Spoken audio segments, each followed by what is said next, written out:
पुण्यामधील एकता नगरीमध्ये मुठा नदी काठचा मातीचा बांध फुटल्यानं पुराचं पाणी प्रचंड वेगानं एकता नगरीमध्ये घुसू लागलेलं आहे। इतका वेळ प्रशासनानं बाहेर पडण्याचं आवाहन करून देखील जे लोक घराबाहेर पडत नव्हते तेच लोक आता आपल्या गाड्या काढण्यासाठी धावपळ करू लागल्याचं चित्र पाहायला मिळतं। एकता नगरात पुराचं पाणी शिरलेलं आहे। पुण्यातील एकता नगरामधली ही दृश्य आपण पाहतोय।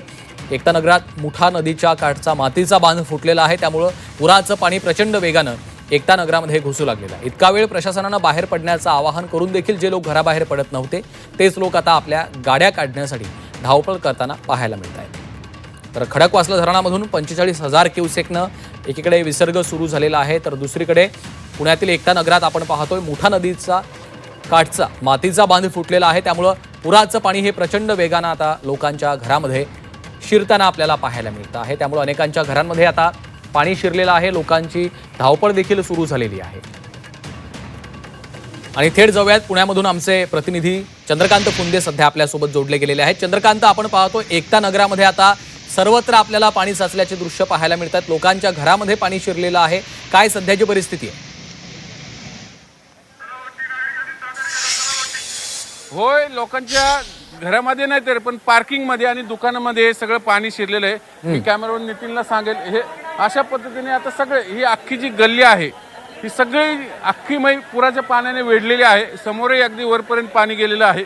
मी अगदी विसर्ग जर विचारला तर 45,000 क्युसेक्स आहे, त्याच्यामुळे हे पाणी इथपर्यंत अख्खी समोरची गल्ली आहे। मी ह्या साईडला इथपर्यंत मी बघा पाण्याचा फ्लो इकडून पूर्ण इथपर्यंत सगळं गेलेलं आहे।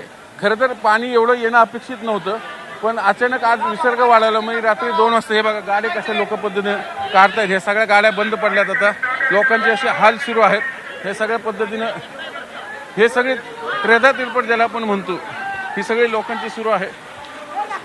एकूण जिथं संधी मिळेल, खरं तर पालिका प्रशासनानं आवाहन केलं होतं लोकांना, तुमच्या गाड्या तात्काळ काढून घ्या, पुराचं पाणी इथं येऊ शकतं किंवा येणार आहे असं स्पष्ट आवाहन केलं होतं। तरी लोकांना वाटलं पाणी काही येत नाही, त्यामुळे काय फार येत नाही, कारण तिकडं मातीची बांध टाकून दिला होता नदी काढता। पण नेमका तोच बांध फुटल्यामुळं आपण बघू शकतो काही मिनिटांमध्ये अख्खी एकता नगरी जलमय होऊन गेलेली आहे।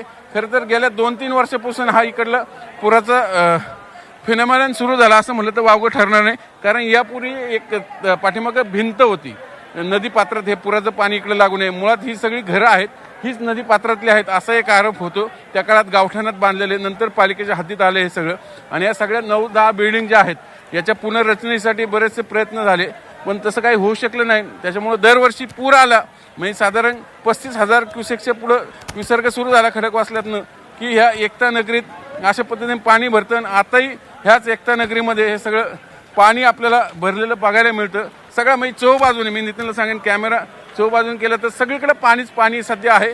आता हे मला नाही वाटत उद्या सकाळपर्यंत तरी ओसरेल, कारण विसर्ग अजून कमी झालेला नाहीये। वरती पाऊस सुरूच आहे धरणामध्ये। साखळी धरणं जी आहेत खडकवासल्याची, खडकवासला, पानसेत, वरसगाव, टेमघर ही सगळी 90-95% वर भरलीत। खडकवासला धरण ऑलरेडी फ्लो आहे, ओव्हरफ्लो झालेला आहे, पानसेत ओव्हरफ्लो झालेला आहे।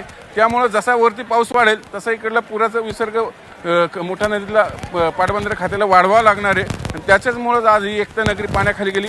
तिकडे पुलाची वाडी, एकता नगरी फक्त इकडं हा मिडल क्लास वस्तीचा भाग असल्यामुळे चर्चेत येतं, माध्यमही इकडे येतात, पण नदीकाठची पुलाची वाडी असेल, पाटील एस्टेट, तिकडे तर दरवर्षी पाणी भरतं त्या गोरगरिबांच्या झोपड्यांमध्ये, आणि तिकडे आणि इकडे आता हे घुसायला लागले गेले 2 वर्षापासून। त्यामुळे याच्यावर कायमस्वरूपी तोडगा काय काढायचा हाच सगळ्या प्रशासनासमोरचा मोठा प्रश्न आहे। अगदी शिंदे, त्यावेळेस एकनाथ शिंदे सीएम होते, ते इथे येऊन गेले, खूप प्रयत्न झाले ह्या एकता नगरीच्या पुनर्वसनासाठी, पुढे काही होऊ शकलं नाही। म्हणून दरवर्षी एकता नगरीला इथं पुराच्या पाण्याचा वेढा पडतो निश्चितच। त्यामुळे या संपूर्ण प्रकरणावर खरं तर आता कायमस्वरूपी तोडगा निघणं अत्यंत महत्त्वाचं आहे। धन्यवाद चंद्रकांत या माहितीसाठी।